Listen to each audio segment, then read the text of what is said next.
Hola,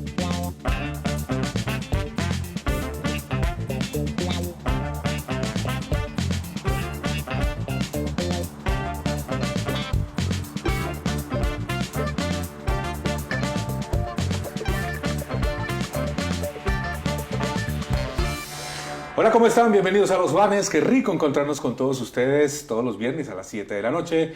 Estamos emitiendo desde el estudio de Telecafé en la gobernación del departamento del Quindío, en el piso 17. Saludo especial para todos nuestros televidentes en Caldas, Quindío, Risaralda, en todo el país a través de la señal satelital, la señal de cable de Telecafé de nuestro canal regional. Igualmente para nuestros seguidores en las redes sociales en Los Juanes Q. Juan Diego Lozano Jaramillo, muy buenas noches. Buenas noches, Juan Manuel. Saludo cordial para usted, para todos los televidentes, seguidores en redes sociales. Fuerte abrazo.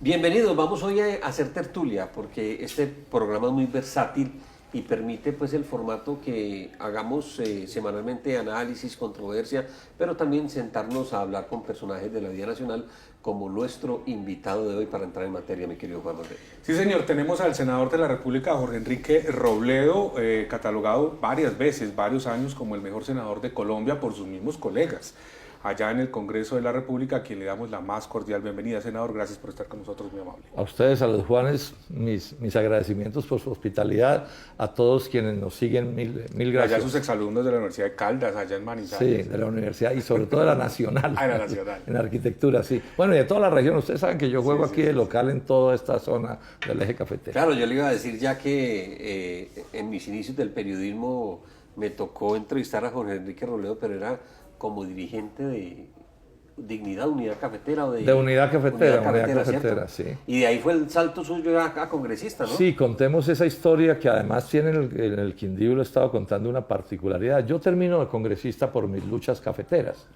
Y esa lucha cafetera tiene un pedacito de historia aquí en Armenia, que es bueno que no se olvide. Nosotros llenamos una vez aquí la plaza de Bolívar de Armenia con cafeteros de todo Colombia. Sí, señor. Y ojo a este detalle, hubo 3 obispos en la tribuna, echando discurso de respaldo a la marcha. 3 obispos en la tribuna. Eso es una cosa que casi nadie la sabe. Sí, claro. El obispo de la diócesis del Líbano Honda, el obispo de Pereira y el obispo de Armenia. Porque esa movilización además tuvo el respaldo nada menos que de Jesús Pimiento, que falleció en estos días como cardenal a los 100 años, que era el arzobispo de toda esta zona. Porque eso es un reconocimiento que yo siempre hago, sin el respaldo de la Iglesia Católica, de los obispos y de los curas párrocos, no hubiéramos podido lograr los grandes triunfos que logramos en ese momento. Muy bien. Juan, le voy a hacer una propuesta. Como está nuestro invitado especial, hagamos al final unas menciones, una lista. Yo sé que nuestros patrocinadores nos apoyan en ese sentido porque pues pocas veces tenemos a un personaje de esta talla. Senador, 3 temas básicos en las últimas semanas que usted ha sido el protagonista. La propuesta de moción de censura a la ministra de Transporte. Su opinión frente a la reforma de las Contralorías. Y tercero, el tema del debate de Odebrecht. Pues dígame usted cómo quiere que cojamos. Arranquemos por el tema de la ministra de Transporte que está en el ojo del huracán. Sí, le presentamos ya moción de censura al Senado, a la mesa directiva. Esperamos que no nos hagan la maturranga que nos hicieron con Carrasquilla. ¿Y de qué se trata el asunto? Una moción de censura es un instrumento legal que permite sacar a un ministro. Sí, sacar a un ministro si así lo desea la mayoría del Senado. Ahora, ¿cuáles son los cargos que le tenemos a la ministra? Son 2. Primero, haberse metido en una irresponsabilidad suprema en la que casi los colombianos les regalamos $1 billón a los banqueros de todo este escándalo de Odebrecht y del Grupo Aval. 600.000 de esos millones de pesos a los banqueros, al Grupo Aval. Eso ya es una especie de cosa absolutamente inaceptable, pero además ella estaba impedida para actuar de cualquier manera en ese caso, porque ella era contratista de 2 bancos del Grupo Aval y solo podía haber actuado en eso después del 19 de julio. Y resulta que ella actuó desde el 7 de agosto hasta el 19 de julio, actuó violando la ley. Entonces, eso a nuestro juicio da para moción de censura. Entonces, vamos a un debate al respecto. Bueno, ¿y cómo ve el escenario cuando en Colombia casi no prosperan esas mociones de censura, producto pues de los acuerdos políticos, las fuerzas que se generan, pero pero uno quisiera verlo no por la ministra, sino por tantas cosas que han ocurrido. Un ministro de Hacienda también en ese momento, pero termina la mayoría ganando. Sí, ese es parte del lío que tenemos, porque todos sabemos que el poder de la Casa de Nariño sobre el Congreso es muy grande, y en todas las veces que ha ido en estos días la ministra del Transporte les ha recordado a los congresistas, siempre empieza diciendo, no se les olvide que yo los he recibido en mi oficina, no se les olvide que les he estado atendiendo sus reclamos, yo voy a publicar eso para que vean cómo es, pero bueno. Yo no me hago ilusiones por estas realidades, pero nosotros cumplimos con nuestro deber. Nosotros pensamos que las leyes de la República se deben respetar con independencia de cómo sean las mayorías y las minorías en el Congreso. Usted tocó un tema que es el estatuto de la oposición. ¿En qué va la jugadita? Pues la jugadita va en que ahí vi que se armó un enredo jurídico, yo creo que lo armó el propio Macías, porque entonces está digamos, el trámite de sanción que se está dando en la Procuraduría y apareció otro en el Congreso. Entonces, bueno, armaron un enredo, pero eso en algún momento se tendrá que despejar y alguien tendrá que tomar alguna decisión. Pero el punto político principal es que lo que hizo fue inaceptable.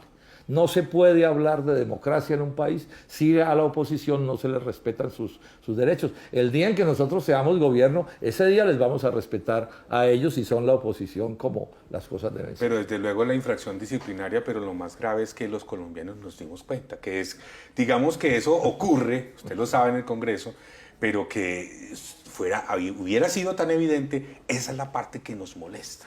Esa es la parte más irritante. Ahora, en Colombia tenemos un déficit grave, porque uno son los asuntos legales. En otro país, políticamente, la sanción sería durísima, porque en los países serios la trampa, la viveza, la astucia, la politiquería no funciona. En otro país probablemente le hubiera tenido que renunciar el doctor Macías a la senaturía porque el país lo repudiaría. Lamentablemente, este es un país donde lo han torcido tanto y lo manipulan tanto que mucha gente buena, que es casi toda, termina tolerando estas cosas. Bueno. Eso estábamos hablando antes de entrar al aire, senador Robledo, y la preocupación que hay de un país que está lentamente legitimando muchas acciones que, por Dios, tenemos que hacer una reflexión de fondo para que no cojan fuerza. Por ejemplo, el tema de Macías y cómo sale la bancada a decir, pero eso no es nada, que no sé qué. El presidente de la República dijo, no, a eso no le pongan tanto misterio. ¿Qué tal? Y así otra serie de hechos, el violar las normas, el colarse en una fila, cositas que están evidenciando que es un país que está empezando a aceptar lo que es inaceptable. Al país le han inoculado desde hace mucho rato quienes lo han gobernado la teoría de que todo vale, todo vale. ¿Sí? Así sea incorrecto, así sea ilegal, así sea indebido, o sea, ser pillo sí paga, para ponerlo en esos términos. Pillos desde superpillos hasta pillos, digamos, de menor cuantía en las cosas que hacen. Eso es lamentable y esa es parte de nuestra lucha, es volvernos muy exigentes. Esa es la moción de censura a la ministra del Transporte y es el reclamo que le estamos haciendo a la vicepresidenta de la República para que se declare impedidan los negocios de Luis Carlos Sarmiento, dada su gran amistad, su mucha relación. Entonces ella no puede ser no puede ser neutral en esos casos, objetivos. Y la ley dice que debe declararse impedida, pero no se quiere impedir porque es... Entonces, no, es que yo no soy amiga, es que no sé qué, es cierto, un poco de cuentos que son de la astucia que tenemos que derrotar en Colombia. Senador, usted ha sido protagonista de denuncias en los casos de corrupción de tal vez de los más emblemáticos. ¿Qué opinión tiene usted frente al tema de la reforma a la Contraloría? ¿Regresar al control previo sí será sano para la administración pública en Colombia? Pues sobre eso hagamos una precisión. Realmente los adversarios de esa idea propalaron la especie de que era regresar al control previo y no es cierto, eso no es cierto. O sea, lo que va a haber es una cierta vigilancia muy pequeña, si se quiere, anterior al fin de los contratos. Es que ¿cuál es el problema? El problema es que hoy la Contraloría tiene muy pocos dientes para perseguir la corrupción y entre los pocos dientes tiene que ver que solo puede actuar cuando ya se robaron la plata, así se haya dado cuenta que se la están robando. Entonces ahí hubo una pequeña modificación que en algo mejora las circunstancias. Y lo otro que tiene el proyecto de ley es que hay unos recursos de cierta importancia para que la Contraloría tenga más capacidad técnica y humana para perseguir la corrupción. Nosotros, el pueblo, estuvo de acuerdo con eso. Es que si la Contraloría no es capaz de hacer las cosas que debe hacer, pues los ladrones están de fiesta. Ahora, se aprobó una cosa que nosotros votamos en contra, además se aprobó una cosa, que fue de darles a los consejos y a las asambleas de los departamentos y de los municipios el poder de elegir contralores. Nosotros pensamos que eso eso no fue bueno, porque eso lo que hace es introducir más politiquería Claro. en los organismos locales de control. Pero los otros dos aspectos pensamos que no es la solución ni es la panacea, pero es una medida sensata, porque si se están robando la plata y la Contraloría no es capaz de controlar, necesitamos fortalecer a la Contraloría, porque si no, esto pues va a seguir Pero es como está. fortalecer la Contraloría o acudir a lo que propuso en su momento un senador quindiano que hoy es candidato a la gobernación, Javier Ramírez Mejía, que era desaparecer las Contralorías, la departamental y las municipales, No, donde existen. pero ese es otro debate, ese es un debate, pero, un pero muy tercer importante, debate. ¿sí? senador. No porque se aprobó Afortunadamente eliminarlos. usted es de provincia, de Manizales, porque usted sabe que las contralorías las cooptan las municipales, los consejos municipales y el alcalde de turno, y las departamentales, el gobernador con los Y gobernadores eso con los fue, diputados. y nosotros lo votamos en contra, una de las cosas que se aprobó. O sea, nosotros nos opusimos a que se acabaran las contralorías regionales, que se Sí, llaman locales sí, y de sí, otro sí. tipo, ¿cierto? Pero pedimos que los contralores se eligieran por concurso de méritos, no por politiquería, pero nos derrotaron en la votación. O sea, la mayoría del Congreso votó que los eligieran los consejos y las asambleas, y eso es introducir un germen que es inconveniente. Pero yo insisto en que hay que separar el tema de la ley, porque la ley es una ley compleja. Son como tres temas distintos. ¿Sí? El primero, el principal a nuestro juicio, es darle más dientes a la Contraloría, y nosotros lo votamos positivamente porque es que hay una necesidad. La ladronera de este país es una cosa espantosa y hay que mejorar los controles. Bien, estamos con el senador Jorge Enrique Robledo, senador de la República del Polo Democrático. Juan, estamos a nombre de Territorio Rodicio, kilómetro 3 Vía Armines-Circasia, el mejor rodicio del eje cafetero. Con la Corporación Autónoma Regional del Quindío, también la Universidad Empresarial Alexander von Humboldt y el Supermercado Laureles. También estamos a nombre de la Gobernación del Departamento del Quindío, hombre, que está luchando contra la megaminería y no la acepta no solamente en Salento, sino en los 12 municipios del departamento dentro del marco del paisaje cultural cafetero, una campaña Quindío sí para ti. Y también con el restaurante El Faún de Malambo, el Parisino en el norte de la ciudad de Armenia y la red de servicios Diamante. Bueno, vamos a unos mensajes bien importantes y ya regresamos a los fans.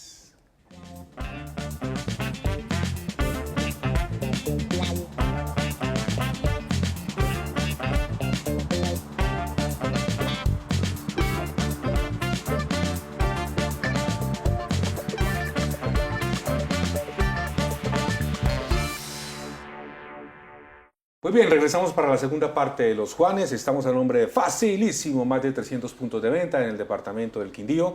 Juegos de suerte de azar, pagos, corresponsabilidad bancaria al Banco Occidente, todo facilísimo.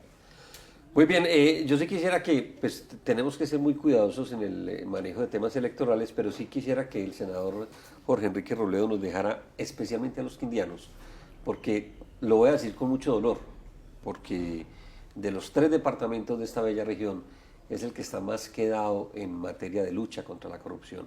Y de desarrollo. Caldas ha dado la proyectos. pelea, buenos alcaldes, gobernadores, Risaralda lo propio, y pues es que el desarrollo o el subdesarrollo va de la mano con la corrupción. ¿Qué mensaje le quiere dar usted a los quindianos, senador? Sí, es evidente que lo del Quindío es dramático, y a mí me duele porque además yo sé que eso no refleja bien a la casi totalidad de los quindianos. Esas son como unas especies de conductas inaceptables de unos sectores muy pequeños, y me duele, repito. Ahora, ¿qué reflexión puedo yo hacer en general a la ciudadanía? O sea, el mundo de los negocios es un mundo, y allí la gente pues vive pendiente de ver cómo gana más plata y cómo se enriquece, y ese es parte del funcionamiento de la economía de mercado. Pero yo creo que la administración pública, la política, ¿sí?, tiene que verse como un servicio público, que es como yo la hago. O sea, yo no hago negocios con la política, nunca los he hecho. A mis amigos les exijo que no actúen así. O sea, cuando uno se mete a la política, si se mete bien, se debe meterse con la misma lógica con la que un abogado un día dice, yo quiero ser juez. Cuando un abogado dice, yo quiero ser juez, renuncia a los negocios del derecho y se somete a vivir con un ingreso relativamente modesto. Otros abogados pueden hacer las cosas de una manera diferente, pero el juez no puede volver su cargo un negocio.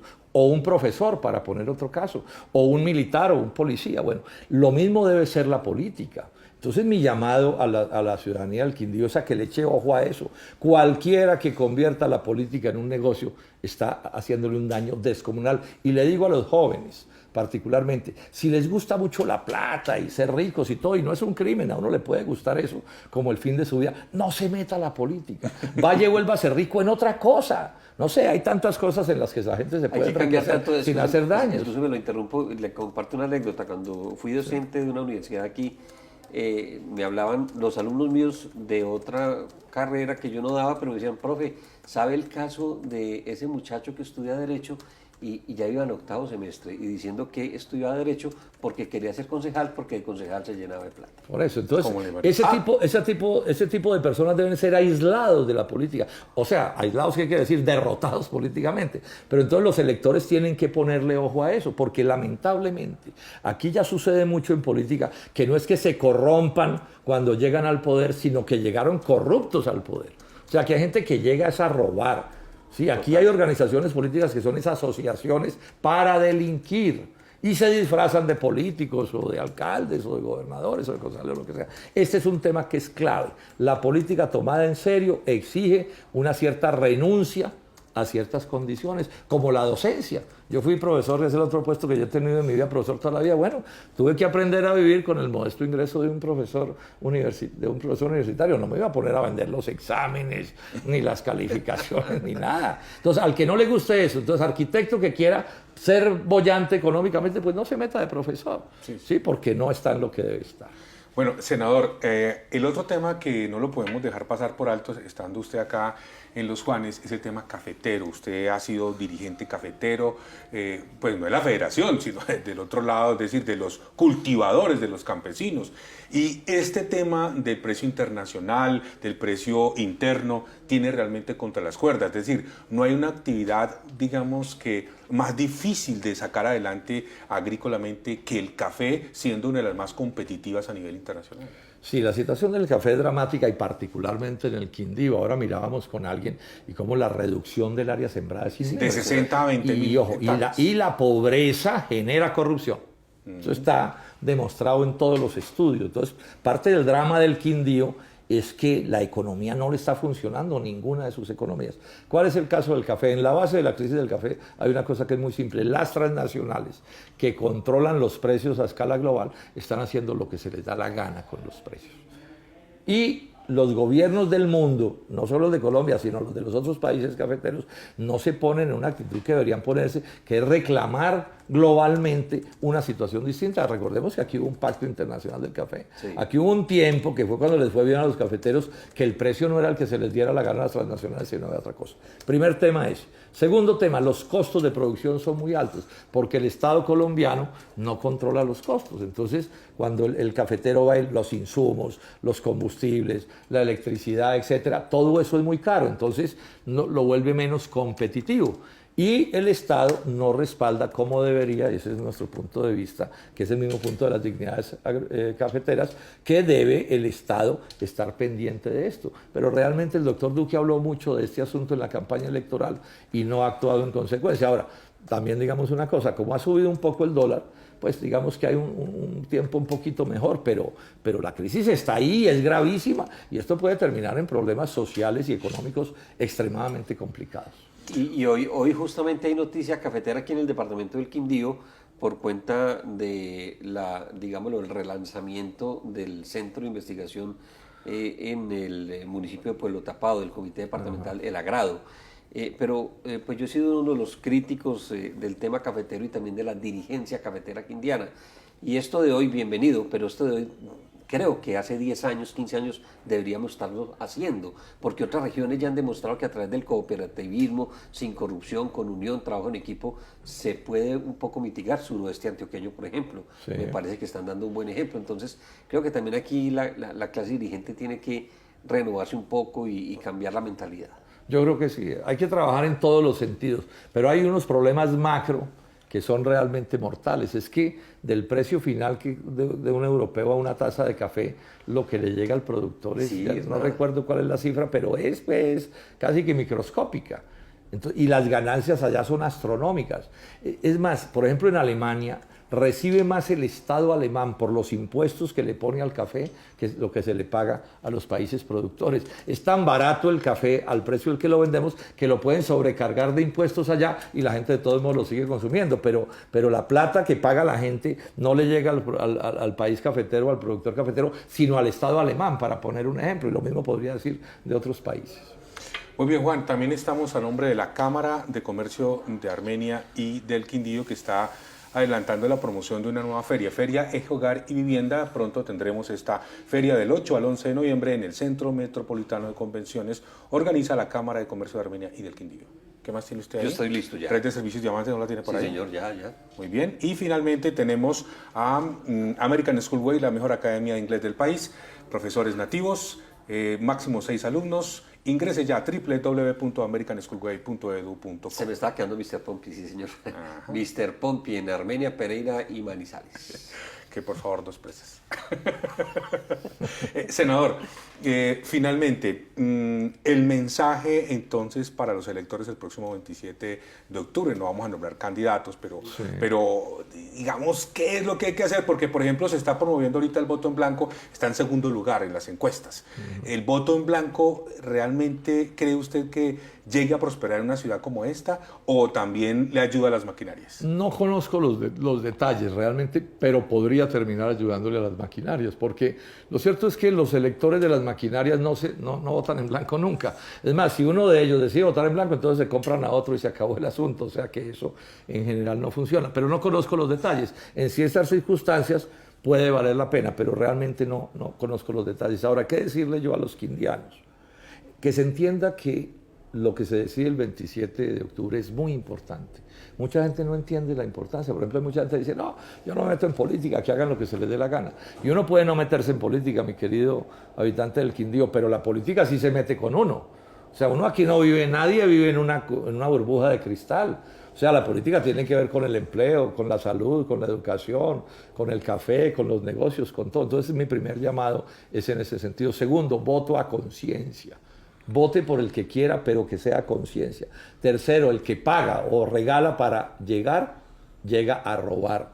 Nadie regala nada, son pajas. Lo que regalan son como las carnadas que los pescadores les ponen a los anzuelos, que el pez despistado cree que le hicieron un regalo y que el pescador lo quiere mucho, pero lo quiere frito en la sartén, ¿sí? Y es aquí lo mismo que pasa. Y bueno, voten de acuerdo con su conciencia los que ustedes crean que van a llegar a gobernar como una vocación de servicio, no como un negocio. Vocación de servicio y no negocio. ¿Usted qué piensa después de tanta experiencia desde el Senado como dirigente cafetero, hombre caldense? ¿El camino es integración regional del eje cafetero o tenemos que echar para otro lado? Yo diría esto, muchas cosas pueden suceder e integrar es una buena idea y unir y todo eso son ideas buenas. Pero ¿cuál es la teoría que yo estoy defendiendo desde hace mucho rato? Ustedes seguramente lo saben. Es que el modelo macroeconómico es un modelo que no permite crear riqueza. Entonces, ¿qué sucede? El modelo, digamos, nacional. Entonces, yo no puedo pretender que este dedo funcione bien si la mano está enferma, ¿sí? O si el brazo está enfermo. Entonces, es muy difícil que el Quindío o Caldas o Risaralda puedan resolver sus problemas si la política que les llega desde afuera, pues que es el gobierno nacional, no los deja prosperar. Y si los políticos politiquean y corrompen aquí para irse al gobierno nacional, porque al final eso todo está conectado, para gobernar contra la región. Pongo un ejemplo que es muy a la mano, que es ¿cuál? Colombia está importando 13 millones de toneladas de productos agrícolas que podríamos producir a Colombia. Estamos importando no sé cuántas confecciones que las pueden producir las mujeres colombianas. Entonces, con ese desenfoque total, ¿sí? De destruir el agro y destruir la industria, pues usted no puede tener nada. O sea, eso no es posible. Entonces aquí hay un debate sobre qué hay que hacer en lo local, pero sobre todo pienso yo hay un debate sobre qué hacer en lo nacional. En el tema de la salud, con ese sistema de salud nacional que tenemos, no va a funcionar bien la salud en el Quindío. Sí. Con el sistema nacional de política de educación que tenemos, no va a funcionar bien la educación en el departamento del Quindío. Entonces aquí tenemos un debate No, el debate no es sobre si capitalismo, economía de mercado, sí o no, no es ese. Es qué tipo de economía de mercado, la que crea riqueza, la que crea desarrollo, o la que tenemos en Colombia, que lo que crea es subdesarrollo. Muy bien, senador, muchas gracias por A estar con ustedes, nosotros, gracias. muy amables. A todos ustedes, gracias. El próximo viernes estaremos nuevamente con ustedes. Saludo especial para todas nuestras redes sociales y también para los que nos ven a través de www.telecafe.gov.co. Muchas gracias y hasta pronto. Comparta esta publicación y dele me gusta en las redes sociales. Chao.